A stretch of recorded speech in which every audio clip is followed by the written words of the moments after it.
Il parle l'une des langues les plus complexes du monde. Au milieu des voyelles et des consonnes habituelles se mêle toute une série de clics.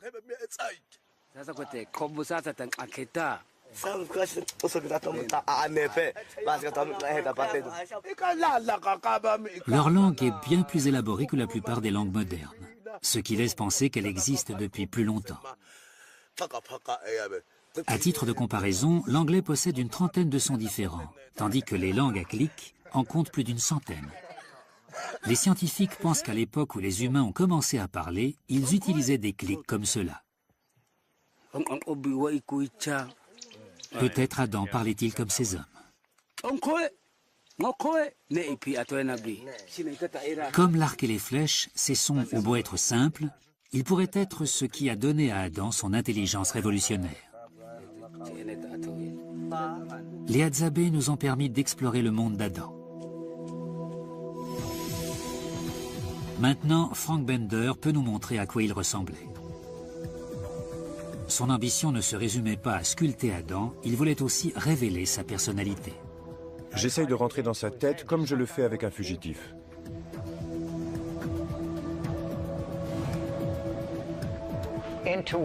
L'intuition est une passerelle entre l'art et la science. C'est le ciment qui fait tout tenir, ce qui donne cette vie, cette étincelle.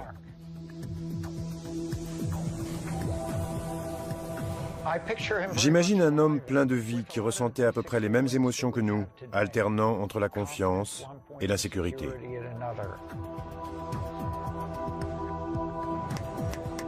Enfin, Spencer Wells se trouve face à face avec celui qu'il traque depuis des mois. Un nouveau portrait de l'ancêtre commun à tous les hommes actuels. Adam.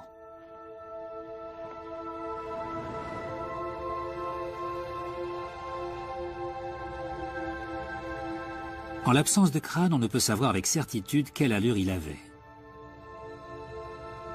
Mais la conjugaison des indices génétiques, du talent médico-légal de Frank Bender et des logiciels dernier cri laisse penser qu'il ressemblait sans doute à cet homme. 2 millénaires après la Bible et des siècles après Michel-Ange, Adam a un nouveau visage.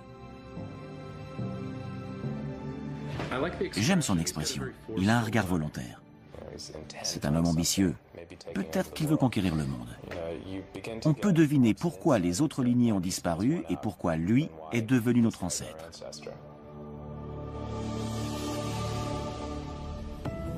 La science ne peut nous dire en quoi Adam était différent.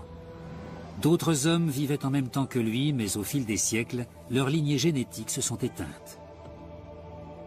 Peut-être certains n'ont-ils eu aucun descendant ou que des filles. Quoi qu'il en soit, leurs chromosomes Y ont disparu à jamais. Seule la lignée d'Adam a survécu. Voilà comment il a pu devenir notre super-ancêtre suprême. Il naît il y a environ 60 000 ans.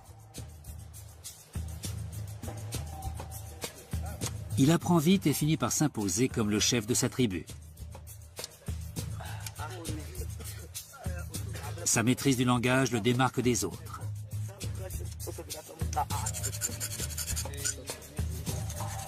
Il invente peut-être des armes plus puissantes ou prend le commandement des parties de chasse en mettant au point de nouvelles stratégies. Mieux que les autres hommes, il sait protéger sa famille et sa tribu, ce qui le rend très populaire auprès des femmes. Il a plus de descendants que les autres. Ses fils héritent non seulement de son intelligence, mais aussi bien sûr de son chromosome Y.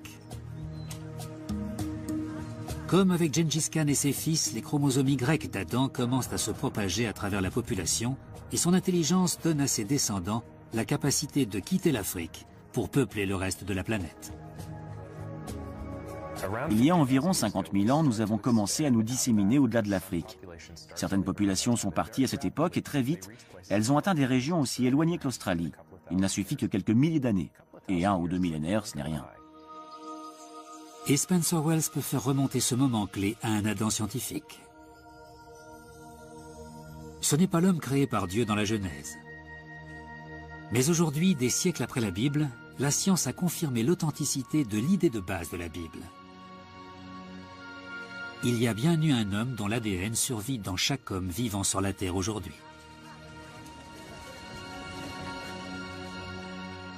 Son jardin d'Éden était sans doute l'Afrique de l'Est. D'autres humains avaient vécu avant lui, mais ce n'est qu'après lui que l'homme est devenu vraiment moderne. L'Adam scientifique unit tous les hommes actuels. De Bono à Nelson Mandela, de Tiger Woods à David Beckham, d'Oussama Ben Laden au Dalai Lama. Dans les faits, nous sommes tous les membres d'une même famille élargie. Nous sommes tous cousins. Et selon certains, c'est justement le message de la Genèse. Adam représente chacun d'entre nous et c'est en cela qu'il est important. Non pas Adam en tant qu'individu, mais parce qu'Adam est chaque individu. Nous sommes tous Adam. En identifiant l'Adam scientifique, le chromosome Y n'a pas seulement uni tous les hommes. Il a aussi trouvé un terrain d'entente entre les mondes de la science et de la foi.